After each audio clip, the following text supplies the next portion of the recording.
Wala na siyang butas-butas, diba?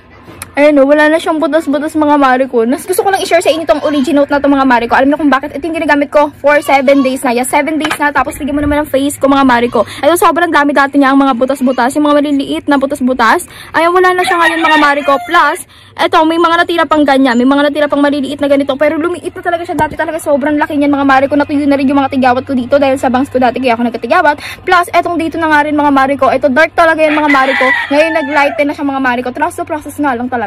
Kasi kapag hindi ka nag-trust the process, parang tinamad ka ng gamitin kasi nga gusto mo agad makita yung resulta. Wala talaga mangyayari mga mare ko. Masasayang lang talaga ang pera mo pag tinigil mo agad. Siguro sa 15 days ganyan, siguro sobrang ganda na ng face ko. Hindi naman sobrang ganda ko. Sobrang ganda lang face ko mga mare ko. As in, yung parang wala na talaga siyang mga ganyan-ganyan. Ayan, 7 days pa lang yan mga mare ko. Pero, ano yan na talaga, natanggal niya na talaga yung mga ano yan. Ayan o. Wala na siyang butas-butas, diba?